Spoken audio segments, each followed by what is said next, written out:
What is going on, guys? This is D with NearFallGaming, back at you for another episode with our Smackdown vs. Raw 2008 General Manager Mode series. We are at August 2nd, closing in on SummerSlam. But before we can proceed, we've got to do a quick recap of our last episode of Smackdown on July 26th. Match number 1, we see Elijah Burke challenging Sabu for the Cruiserweight Championship, utilizing his rematch clause.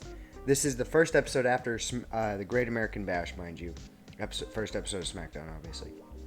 And so after Sabu successfully defends his Cruiserweight Championship, Elijah Burke just starts going off on him and just starts beating on him, and Marcus Corvon has to pull him off. Match number 2, we've got Kenny Dykstra and Chavito. They do not actually pick up the victory in kayfabe, as opposed to what you see here on the gameplay. The Hardys pick up the win, and Kenny Dykstra cuts any ties with Chavo early. He's not going to go through another Gregory Helms situation, and he just lays Chavo out after the match. Moving on to match number 3, Edge, he got the win here just for rankings and popularity and gameplay sake, but in kayfabe, he actually gets himself disqualified. Edge is fuming after losing his World Heavyweight Championship, and he's just not happy. Not a happy guy by any means. So he just kind of lets some of that emotion get to him a little bit, and ultimately transfers that emotion into Gregory Helms because he just beats the fuck out of him. But gets disqualified. Gregory Helms gets the kayfabe victory by disqualification. Now, in this one-on-one match between Kane and Finlay, Finlay actually ends up getting the victory here. And this match comes about by the SmackDown before the Great American Bash in a tag team match between Kane, Rey Mysterio, Chris Masters, and King Booker. Finlay gets involved and tries to hit Kane with a shillelagh. Doesn't get to actually hit him with the shillelagh. So this match was created just to kind of have a resolution to that, I suppose, that little confrontation. But Finlay gets the upset of the week and picks up the pinfall victory after using the shillelagh successfully on Kane while King Booker and William Regal were like distracting the ref or whatever. Moving on into our main event, we've got Rey Mysterio and Bobby Lashley teaming up in tag team action against Mr. Kennedy and Snitsky. Bobby Lashley, the new World Heavyweight Champion. Mr. Kennedy opened up the show by talking shit in the promo, kind of calling Bobby Lashley out. Bobby Lashley comes out. Rey Mysterio also comes out and just kind of pokes his head out. He says, "Don't forget about me," in the world title picture. And this leads to the general manager making the match between Mysterio and Lashley, teaming up against Kennedy and the big ugly bastard Snitsky. The big thing of note here is that Rey Mysterio gets the pin on Mr. Kennedy. So that is the gist of our show here. We do not have much to do other than to get into our preview for our August 2nd edition of SmackDown. Match number 1 is a Cruiserweight Championship match. Sabu defending against Finlay in a hardcore match. Finlay has got his boy William Regal coming out with him, but King Booker doesn't get involved or anything like that. But Sabu wants the Extreme Rules match, basically, but we're not allowed to do that because we're SmackDown. But Finlay is basically awarded this title shot because of his huge upset against Kane. Moving on, match number 2, Chavito and Kenny Dykstra. Kenny Dykstra, obviously, as we just said, he laid out Chavo after their loss. They've lost a couple times as a tag team in this match, so this is kind of a bit of a blow-off. You know, Kenny Dykstra is like, I'm just going to deal with you before it becomes a thing, like it did with Gregory Helms, and that is what we're doing here. Match number 3, we've got Marcus Corvon challenging King Booker for the United States Championship. Now remember, Corvon and Elijah Burke went from being tag team champions and Burke holding the Cruiserweight Championship and being on top of the SmackDown, you know. Now they are towards the bottom. They have no championships. But Marcus Corvon, he's a stud. He's going to get awarded a United States Championship match up against King Booker. King Booker's got to defend the United States title fairly regularly, and that's anyone who is the mid-card the mid-card champion will kind of have to defend their title somewhat regularly, at least to give them the popularity rub anyway, for the gameplay's sake. But moving on, this is a title match. We'll see how it goes. Match number 4, Chris Masters versus Rey Mysterio in a exhibition match. Not a whole lot to say about this match. This is just more so about positioning in the match card. Chris Masters, he took a loss at the Great American Bash. Rey Mysterio also took a loss at the Great American Bash, but both these guys want to improve their standings kind of on the roster and in the card. So we'll see what happens there. And then our main event, Edge challenges Bobby Lashley for the World Heavyweight Championship. And that is exactly what happens and nothing else. So don't worry about that. But Edge invoking his rematch clause to challenge Bobby Lashley to hopefully regain that World Heavyweight title. So we're going to go ahead and confirm, lock everything in, and get started with match number 1. Sabu and Finlay. Since in the gameplay, as you can see, for whatever reason, Finlay said he wasn't a contender for the Cruiserweight title. I don't know what the hell happened, but more or less they said that Finlay wasn't in contention, but he's in the Power 15, and he's most definitely a light heavyweight / eligible for a Cruiserweight division. Not sure what happened, so couldn't make it a title match in the gameplay, but it doesn't matter because Sabu ultimately would have successfully defends his Cruiserweight Championship, and we will move on to match number 2, Chavito versus Kenny.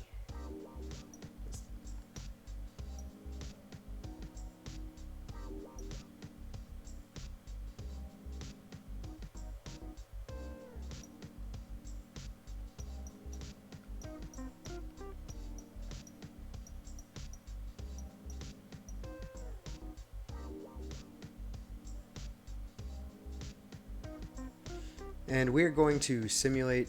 Chavo has terrible luck in simulation. Kenny's got really high popularity, so hopefully we get the ideal outcome. And of course, you gotta expect it. While unfortunate, I'm not terribly pissed off at it because Chavo could kind of use a popularity bump. Anyway, Kenny Dykstra picks up the victory in kayfabe over Chavito, and that is that. Not a whole lot else. Kind of just like a very minor rivalry type thing between Kenny and Chavo. So it's a very aggressive match. It's a very physical match, but ultimately Kenny Dykstra picks up the win here. Moving on to match number 3. We're gonna play this United States Championship match as Marcus Corvon.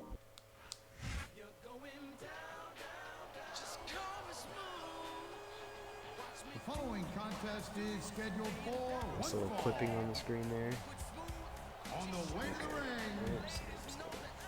From That'll Detroit, get fixed at some Michigan, point. weighing in Someday. at 265 In the future. pounds, However, Marcus Corvon coming down for his first singles championship opportunity, I do believe. I don't think he's been in any kind of contendership at all. And if I'm not mistaken, he's really just been a tag team division competitor up to this point. So, but he's been a very dominant tag team competitor. So that's why he gets this championship match now that he is not a tag team champion himself. And King Booker, of course, he'd be coming down with Finlay and William Regal. But we decide we can't make a handicap match a title match, so therefore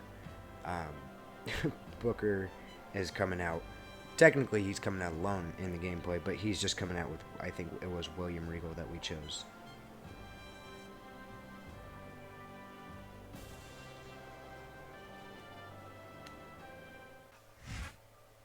Alright, let's get right down to it. United States Championship match.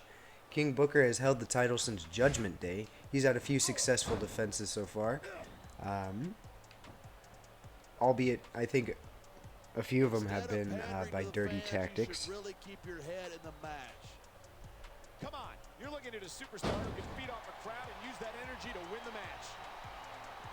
He did just successfully defend his championship against Rey Mysterio, again, albeit some dirty tactics and some help from his hooligan boys. Look at this, pandering to the crowd. Ooh, big fall, super fall away slam, like a minute and a half into the match. You'll love to see it. What a counter that was! Okay. All right, Book. I don't think anyone in this All right, match Book. is even considered. Ooh, big slap to the back. Big slap to the back. That's the kind of attitude that gets you beat quicker than anything. And that's something I don't think people realize. The mental conditioning of the WWE superstars is just as impressive as the physical conditioning. This capacity. He made his opponent look like a chump with that counter. Ooh, big running STO there, Corvon. All the powerhouses have that running STO, and honestly, I'm not really that angry about it. Slapping Gary Kubiak. I apologize for the, oh, don't do another super fall away slam. That's unfortunate. I apologize for the clipping. That line that is happening a little bit. It is what it is right now. With the hardware that we're using. And that is the mention that I'm making of it. I apologize for it. Now we're not making any more mentions of it. This superstar is all fired Okay, up. got the torture rack thing going on. Into the gut buster and onto the knee. Let's go! Explosive move. You gotta love the guys with the explosive move sets. No superstar in the locker room can afford to ignore the WWE fans. You're right about that. Without the fans, we don't. He's got this crowd solidly behind him. Shit, I keep And now he's going to give them accident. It's just my go-to, I guess, to use that up direction. You never know what you'll find under the ring. So you see Corvon getting a chair. Don't worry about it. Let me turn the HUD on, because I got to do a pounce with the homie, you know? Got to do something. Seeing a match like this makes me proud to be part of this company. I'm with you, partner. You just can't experience a thrill like this anywhere else. I feel like the pounce, you probably have to have him groggy on the ropes or some shit for that to work. And you certainly aren't. Nice. They're the That's not even athletes in the world. a submission or anything. That's just a terrible generic finisher. Best. I think that's generic. I mean, I don't remember him ever using that. But anyway, so what happens in this match? King Booker successfully defends, but I just wanted to whip that ass with Corvon a little bit. Make sure that there wasn't an accidental title change. Anyway, what happens here is Elijah Burke, you know, ever since he lost his Cruiserweight Championship, he's been very disinterested. Losing the tag team titles certainly didn't help, but Corvon is more the optimist out of the two. But Elijah Burke's just looking kind of dejected, kind of just like, you know, mopey, you know, woe is me kind of thing.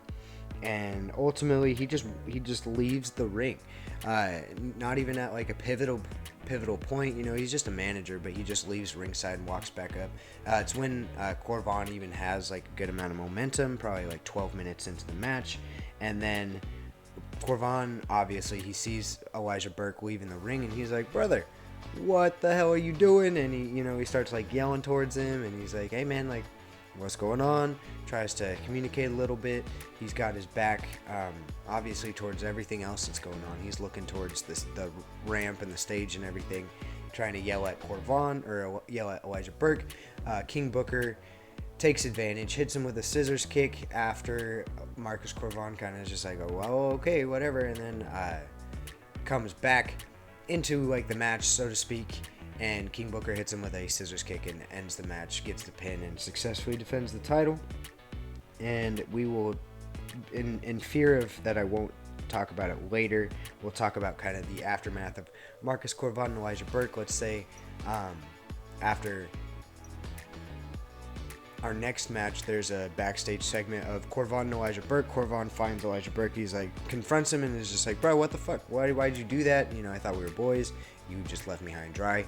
Elijah Burke claims that he was having like some self issues and things that he had to work out, you know, personal things, blah, blah, blah, blah, blah. It was on him, and but he argues that it shouldn't be a big deal because this wasn't a tag team match. It's not like you left him high and dry in a tag team match. It was a singles competition. He was just the manager. He's kind of like half-assed apology, but he's like, you know, but you can't really be that mad at me type thing. So that is kind of what goes on between Corvan and Elijah Burke. Ultimately, though, King Booker successfully defends his United States title. All right, match number 4, Chris Masters, Rey Mysterio. Let's get a simulation. Rey Mysterio with the dub. Mr. Kennedy alongside for the dub, just for the progression. Get that manager role in there. And what happens as his managerial role, because he does have a presence in this match. However, Rey Mysterio still wins. What goes down is during the match, you start to hear Mr. Kennedy talk shit, and he ends up being like at the stage entrance, and during the match he's on the mic, you know, just berating Rey and just talking that shit. Rey, at first he's like starting to get really distracted and he continues to talk shit, but ultimately Rey's able to focus and then kind of hits Masters with a quick 619 and ends the match that way. And then Kennedy continues to just keep talking at Mysterio, and then all of a sudden we see Snitsky come from like the behind or something, or underneath the ring, or through the crowd, or something along those lines, not through the ramp, and blindsides Mysterio. And then Kennedy comes down and assists Snitsky in an attack on Rey Mysterio, and that is how that goes. And Mr. Kennedy is just talking shit this whole time throughout, like probably halfway through the match to the end of them beating him down, and he's just like, you shouldn't stick your nose in where you don't belong. You know, he makes comments about how Rey's not big enough, he's not even a heavyweight, how are you going to compete for the World Heavyweight Championship, you know, this, that, and the third. But anyway, that is how this match goes.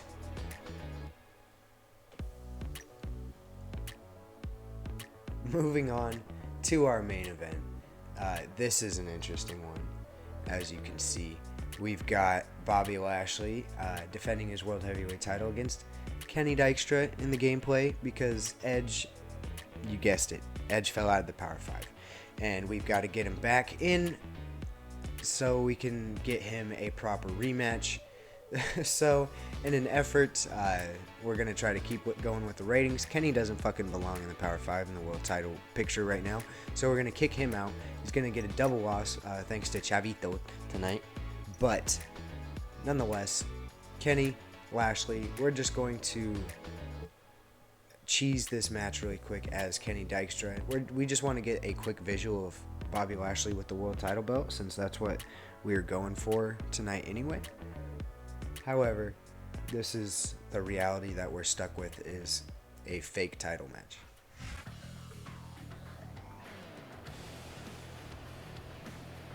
The following contest is scheduled for one fall. On the way to the ring, from Worcester,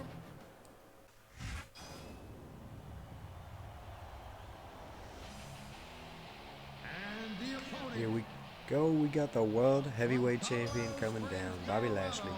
Weighing in at 275 Big point. Bobby. It's the battle of the points, actually. I didn't even realize. I don't know if I skipped before Kenny Dykstra's.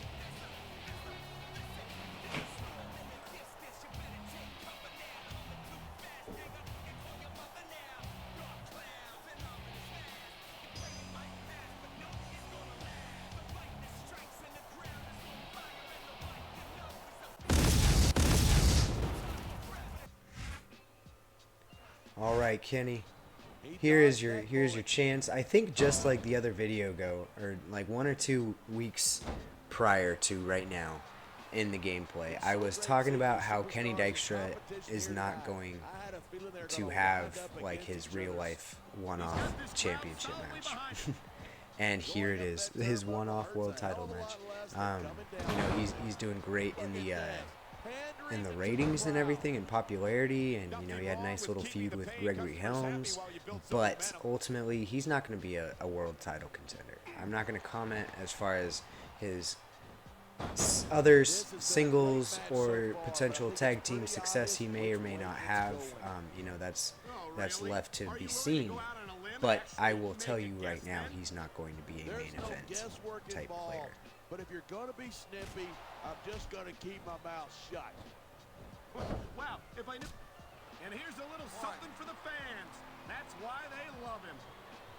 Who cares what they Oh, wow. Okay, Lashley.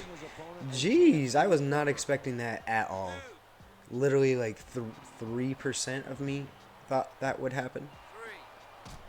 And the only 3% is because, like, I believe it happening because Bobby Lashley's an athletic motherfucker. That's primarily the reason. Bobby Lashley having Mr. Kennedy flashbacks here, and he doesn't want to get counted out yet again. Nice reversal. I don't know how you could reverse mid-taunt, but good on the champ there. Okay, so Dykstra. Look at this. No fear on the face of this superstar. Here it is. Whoop, psych. Oh, we'll play it just a little bit longer. Maybe give it to like 30 more seconds. I don't know. He's putting a lot of the line going up there. That was a textbook reversal.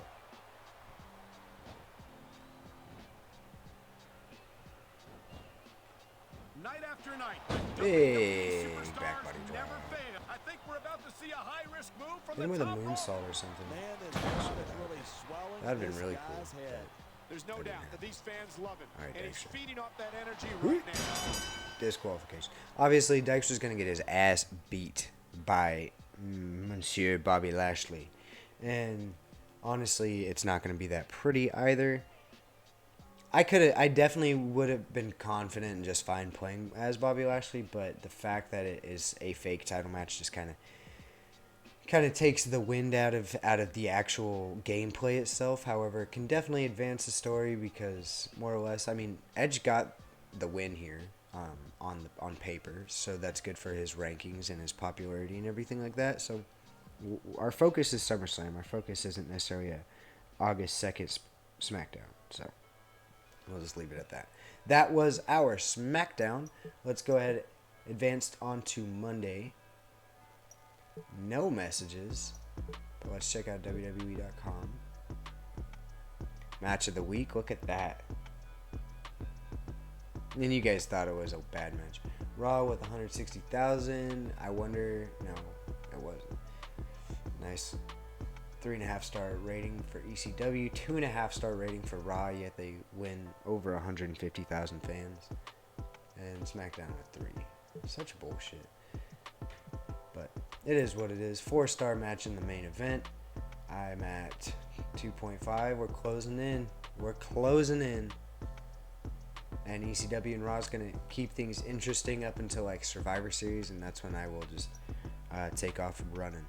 Let's take a look at the Power 25. Bobby Lashley number 1 at rightfully so.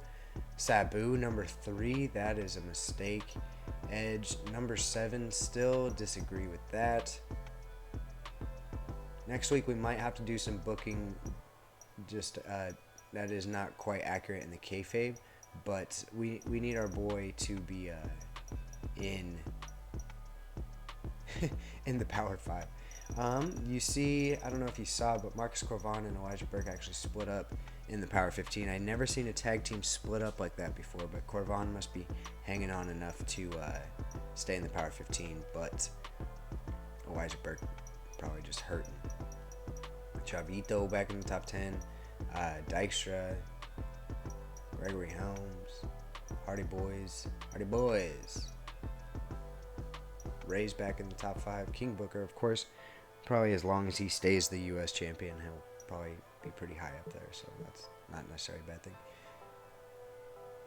Who is Roddy Piper's tag team partner? Created Alex Robinson, very nice. Chris Jericho. Can I get an LOL in the comment for that, Chris Jericho? Take a look at it. Moving on. Sorry about that. Kali ranked higher than Batista. Okay.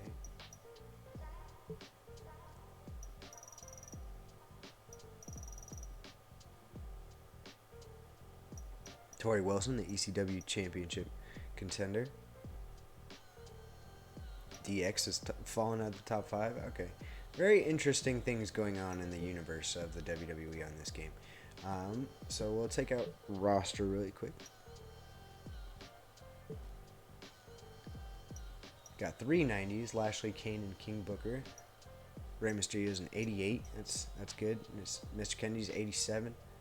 Edge 86. Snitsky's our lowest, and that makes a lot of sense, honestly.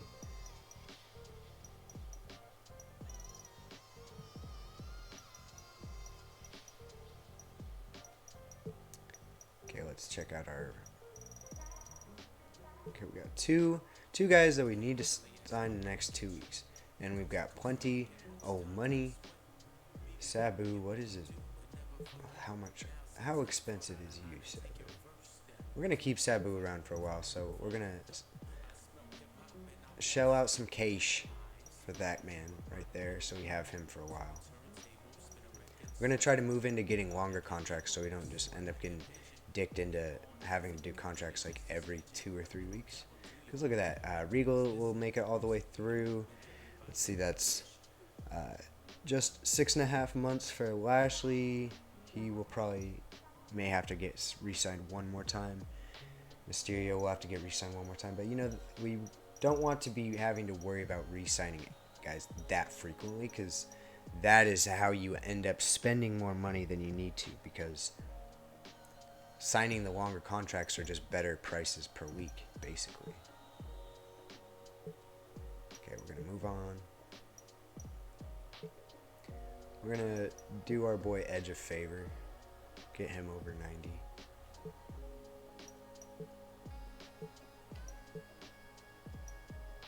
We're going to send our big ugly bastard on a date. There we go. Lowest man's a 70. Oh, I guess Nitro would probably be lowest because I think he was 74. Kenny Dykstra podcast, we're going to chill on him because we just don't want... We don't need him to be an 87 right now, or much higher than 87. So I think 87 is very appropriate for Kenny Dykstra.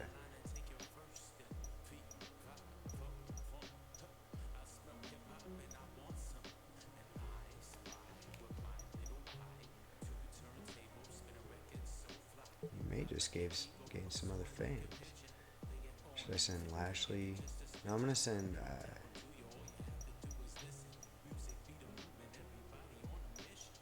Kane or King Booker, guys. Well, clearly Kane, if he's going to invade the other show. Still no fans. Fucking give me some fans, man. Whatever. No big deal. Moving on to Thursday. Should I go Kennedy? I'm trying to go for guys that will be featured in SummerSlam. We're not going to have very many matches for SummerSlam. Granted, we'll have a couple that we play in exhibition just because the general manager mode likes to shaft us in that way. But I'm not expecting a whole lot. Okay, we'll give it to Corvon. He could probably benefit for some popularity boost. Okay, so we're here on Friday. Let's do a couple more things before we get into the booking. We're of our April 9th Smackdown. Check out the roster one more time. Doing good on the contracts. Kane's a 95. Jeez. Edge is a 91. Booker's a 90. Okay, we're chilling there. Corvon's an 88. Rey Mysterio's an 88. Dykstra's an 87. Kennedy is an 87. Kenny and Kennedy. That'd be an interesting tag team. Wonder if they'll make it happen before the end of the series. We're just going to 1 year of WrestleMania, regardless if we win the General Manager of the Year or not. This is more for just the sake of playing it, because General Manager mode is fun. Obviously, we want to win General Manager of the Year, but if we don't win it, I'm not going to like restart it or anything like that. I got nothing to prove. I am not worried about that right now. at least when it comes to this, like, you know, probably talking too much at this point, but that's what happens.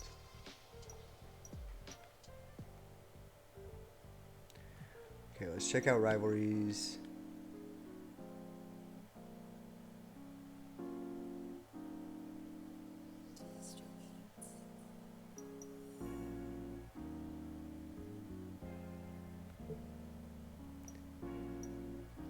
Not sure what happened there, but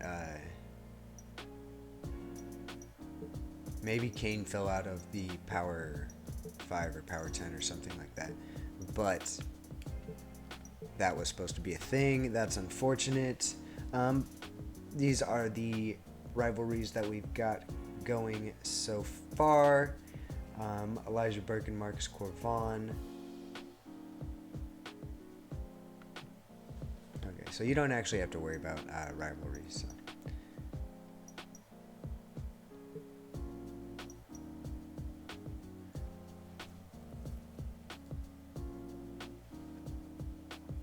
Moving on, we're going to get our SmackDown show booked.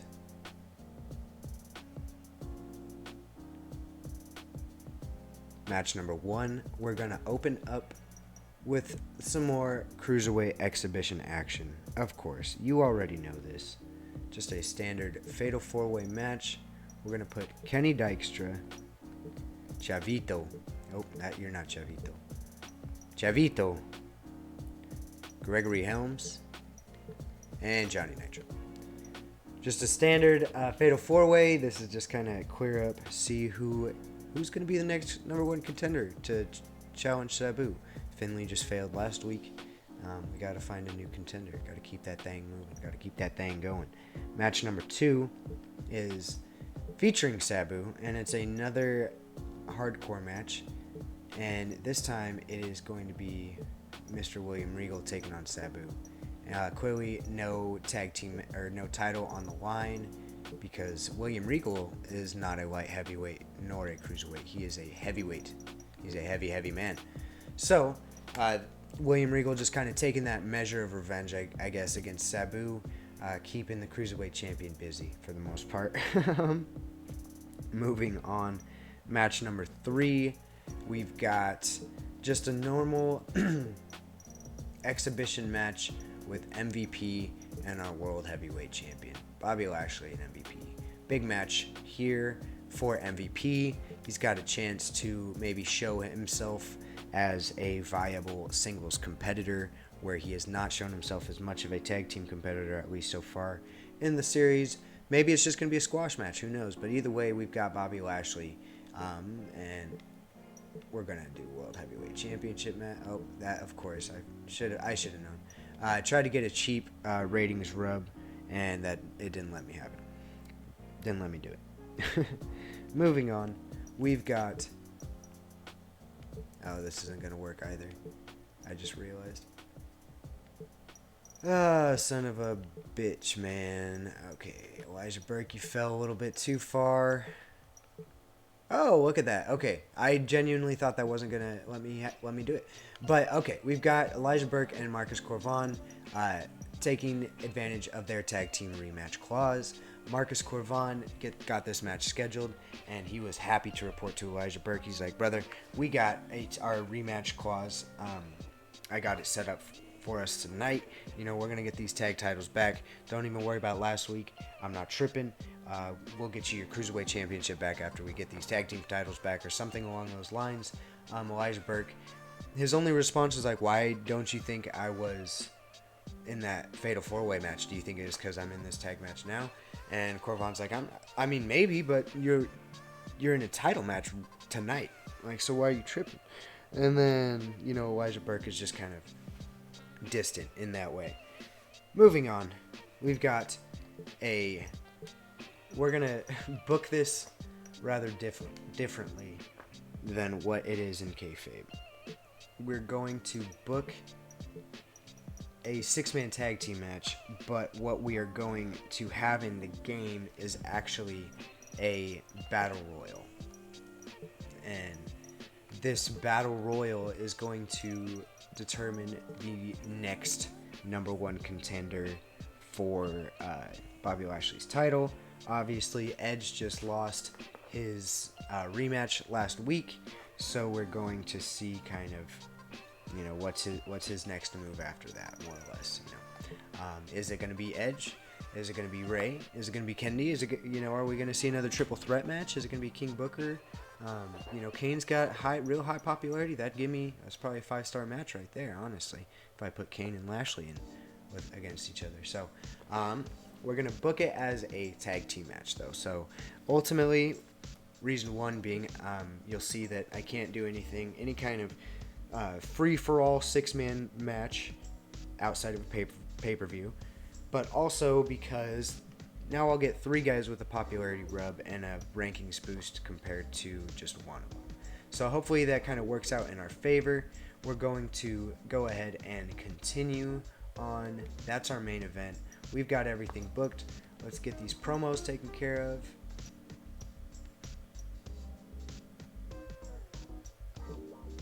Snitsky's our only inactive guy. And because 6-man tag team matches do not work with rivalries or anything of the sort, we've got to set our promos as rivalry promos.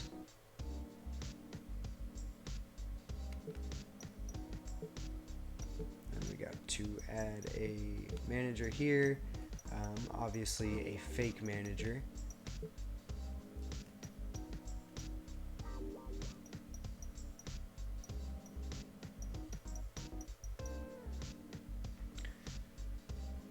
And regardless if Edge gets his rematch at SummerSlam or not, I want him to get back in the power rankings because he will definitely be in a legitimate title match soon. So we want that to be recorded and everything as such. So just a little spoiler there. Spoiler alert there. So stay frosty, guys. But we're going to move on. We're not going to lock it in because bad things happen when we lock in the match card too early, but we are going to call it an episode there. So if you've been watching all the way through to the end of this video, thank you so much. I appreciate you. Maybe consider subscribing to the channel, giving the video a like, leaving some feedback down below. Either way, stay tuned because we'll be back at you soon with another video.